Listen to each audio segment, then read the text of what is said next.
नमस्कार साथियों, मैं कविता कुशवाहा। जैसे कि आप पहले भी मुझे सुनते आए हैं बिगुल 24 में, और इतनी रात को अभी ऑनलाइन होने का कारण मैं अगर आपको बताऊं तो ये बहुत संगीन है।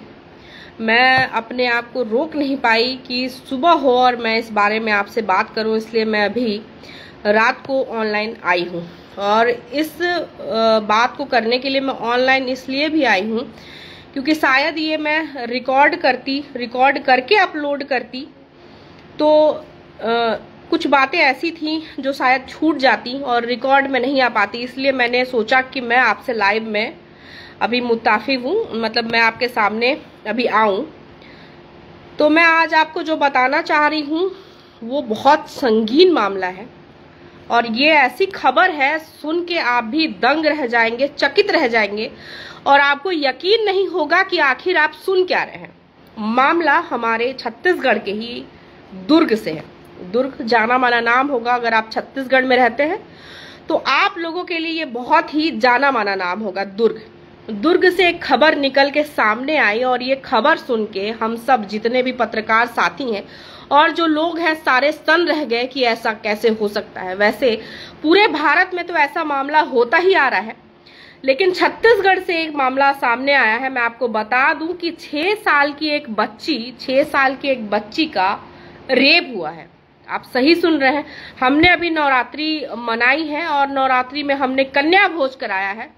कन्या भोज करा के हमने कन्याओं को पूजा है, उनकी पूजा की है, और उनको माता मान करके हमने अपने दोनों हाथ जोड़ के उनके सामने हम नतमस्तक भी हुए हैं। लेकिन मैं जो आपको अभी बता रही हूँ ये खबर कहीं और की नहीं, छत्तीसगढ़ की है। दुर्ग का ये मामला है जहाँ 6 वर्षीय एक बच्ची, सोचिए कि 6 साल की बच्ची जो अभी सही से पढ़ना भी नहीं सीखी होती है, 6 साल की बच्ची का रेप हुआ है। और रेप करने वाला कोई और नहीं, उसका खुद का अपना सगा चाचा है। जी, पुलिस वालों ने उन्हें गिरफ्तार कर लिया है, उस व्यक्ति को। और मैं आपको बता दूं कि वो छोटी बच्ची, 6 साल की बच्ची, अपने नन्हे नन्हे पैरों से चल करके कन्या भोज करने गई थी। आप ठीक सुन रहे हैं, कन्या भोज करने गई थी। हम दुर्गा माँ को जो पूजते हैं उनके पूजा में वो प्रसाद खाने गई थी। वो नौ दुर्गा के ही रूप में कन्या भोज के लिए गई हुई थी, लेकिन उन दरिंदों ने उसके साथ बलात्कार कर दिया और उसकी जान भी ले ली। और मैं आपको बता दूं कि आपको सिर्फ ये लग रहा होगा कि सिर्फ बलात्कार हो गया 6 वर्षीय बच्ची का, तो ऐसा नहीं है। उसके साथ बहुत दरिंदगी भी हुई है। आप सही सुन रहे हैं, उसके साथ इतनी दरिंदगी हुई है। उसके प्राइवेट पार्ट को, उस 6 वर्षीय बच्ची के प्राइवेट पार्ट को मैं आपको बताऊं कि सिगरेट से दागा गया था। प्राइवेट पार्ट को सिगरेट से दागा गया था, उसे करंट के झटके दिए गए थे। और जब उस बच्ची की लाश कार के डिक्की में मिली तब उसके दोनों हाथ पैर अकड़े हुए थे। आप समझ सकते हैं किस तरीके से उस 6 वर्षीय बच्ची को जो कन्या भोज करने गई थी उसको किस तरीके से टॉर्चर किया गया। पहले तो उसके साथ बलात्कार किया गया, बलात्कार करने के साथ साथ उसके प्राइवेट पार्ट को सिगरेट से जलाया गया, दागा गया। वो 6 वर्षीय बच्ची, आप जानते हैं कि 6 वर्षीय बच्ची कितनी छोटी रही होगी। दोस्तों, मैं सिर्फ इस सब्जेक्ट के बारे में, ये एक सब्जेक्ट नहीं है, आप सोच सकते हैं कि हमारे छत्तीसगढ़ में कानून व्यवस्था का कैसा हाल हो गया है। यहाँ पे लोगों को कानून का कोई डर रहा ही नहीं है। पहले जो खबरें हम बाहर सुनते थे, बाहर के राज्यों में सुनते थे, भले वो अपने भारत का ही मामला हुआ करता था, लेकिन अब वो छत्तीसगढ़ में भी सुनने को आ रहा है। 6 वर्षीय बच्ची, आप ठीक सुन रहे हैं। निर्भया आपने दिल्ली में सुना होगा, निर्भया कांड आपने सुना दिल्ली में जो हुआ था कि निर्भया के साथ कितनी दरिंदगी की गई थी। अब वैसा ही मामला हमारे छत्तीसगढ़ के दुर्ग में हुआ है, वो भी 6 वर्षीय बच्ची के साथ। 6 वर्षीय बच्ची के साथ इतनी बड़ी दरिंदगी। आप सोच सकते हैं कि हम 9 दिनों तक माता रानी को मनाते रहे कि हमारे साथ माता रानी कुछ अच्छा करिएगा, हमारे साथ, हमारे परिवार वालों के साथ अच्छा हो, लेकिन क्या वो 6 वर्षीय बच्ची जिसके साथ इस तरीके की हरकत हुई, जिसके साथ लोगों ने, उसके चाचा और उसके साथियों ने बलात्कार किया और यहाँ तक कि उसको इतना टॉर्चर किया गया, उसको बिजली के झटके दिए गए जिससे उसके दोनों हाथ अकड़ गए थे।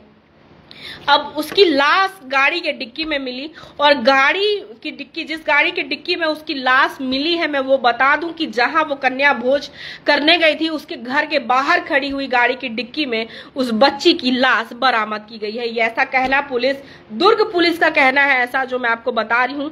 और बच्ची अभी तो हम नर्सरी में लिखवा देते हैं अपने बच्चों का नाम, नहीं तो पहले 5 साल में पहली कक्षा में और 6 साल में दूसरी कक्षा में बच्चों का नाम लिखाया जाता था जहां वो पढ़ने जाते थे।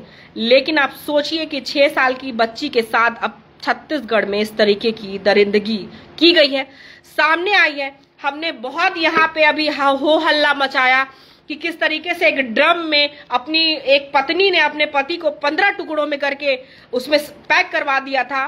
लेकिन अब ऐसा मामला, इतनी दरिंदगी, इतनी बुरी दरिंदगी हमारे छत्तीसगढ़ में सामने आई है, मैं तो सोच के दंग हूं साथियों कि आप सोचिए कि ये कैसा हो सकता है।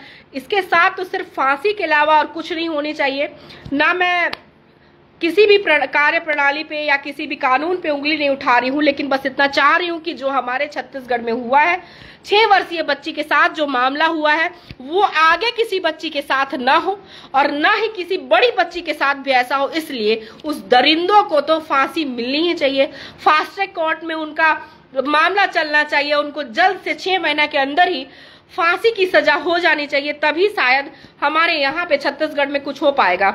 यही सारी बातें थी जो मैं आप लोगों को बताना चाहती थी, इसलिए मैं सुबह का इंतजार नहीं कर पाई और अभी मैंने लाइव आकर आपसे बात करना सही समझा, क्योंकि शायद मैं अपने अंदर की जो बातें हैं वो आप तक पहुंचा पाती। हो सकता था ये कल जब हमारे पास ये मामला पूरी तरीके से पहुंच जाए और मैं रिकॉर्डेड आपको ये सारी खबरें बताती तो वो अलग होता, लेकिन जो मैं आपको बता रही हूँ साथियों, ये हमारे लिए क्या पूरे भारत या पूरे विश्व के लिए ये बहुत ही गलत बात है कि अगर कोई अपना सगा चाचा अगर इस तरीके की हरकत करता है तो सोचिए कि हम कैसे किसी भी रिश्ते पे भरोसा कर सकते हैं। किसके ऊपर भरोसा करके हम अपने बेटे बच्चियों को उनके साथ छोड़े? बिल्कुल नहीं, ऐसा सोच भी नहीं सकते हम। अब तो स्थिति ऐसी हो चली है कि हमको डर लगेगा कि हम अपनी बच्चियों को कैसे पालें, हम अपनी बच्चियों को किस तरीके से सुरक्षित रखें। ये हमारे सामने एक बहुत बड़ा मामला, हमारे सामने ये बहुत बड़ी समस्या उत्पन्न हो जाती है। मैं जो कि खुद एक लड़की हूं और मैं समझ सकती हूं कि ये कितना गंभीर मामला है। आप सभी को सामने आकर इस मामले के खिलाफ आवाज उठाना पड़ेगा, आपको खड़ा होना पड़ेगा, आपको हर उस बच्ची के लिए खड़ा होना पड़ेगा जो कि अभी अपने भविष्य के सपने देख रही है, जो अपने परिवार के भविष्य के सपने देख रही है, जो बड़ी हो रही है, अपने पैरों पे चलना चालू कर रही है, जो सोच रही है कि मैं आगे जाके ये बनूंगी। लेकिन कुछ ऐसे दरिंदे भी हैं जो बच्चियों को वहां तक पहुंचने ही नहीं देते हैं। आप समझ सकते हैं कि किस तरीके कैसी मानसिकता के वो लोग होंगे जिसमें एक छोटी सी बच्ची में भी उनको ऐसा कृत्य करने में उनको जरा से भी झिझक महसूस नहीं हुई, और उन हैवानों ने उस छोटी बच्ची जो कि 6 साल की छोटी बच्ची थी साथियों, उसका बलात्कार कर दिया और साथ ही उसके साथ उसके योनि में सिगरेट से दागा, सिगरेट से जलाया, उसके साथ ही करंट के बिजली के झटके भी उस बच्चियों को दिए। तो आप सोचिए कि कैसी सजा आखिर उन दरिंदों को मिलनी चाहिए, उन दरिंदों को कैसी सजा मिलनी चाहिए, ये डिसाइड आप ही को करना है। अगर पूरे छत्तीसगढ़ वासी एक साथ होंगे तो शायद इन दरिंदों को सजा मिल पाएगी। ऐसी सजा की शायद ऐसा आगे कोई भी व्यक्ति सोच न पाए। दोस्तों, शायद यही सब सारी चीजें मैं शेयर करने के लिए अभी रात को आपके साथ ऑनलाइन हुई थी। और अगर ऐसा आप इस खबर को सुन के जैसा भी महसूस करते हैं, आप भी खड़े हुई है उस बच्ची के साथ जो अब इस दुनिया में तो नहीं है और इस दुनिया को छोड़ के सिर्फ यहाँ के हैवानों के वजह से जा चुकी है, कि उनके साथ आखिर होना क्या चाहिए। दोस्तों,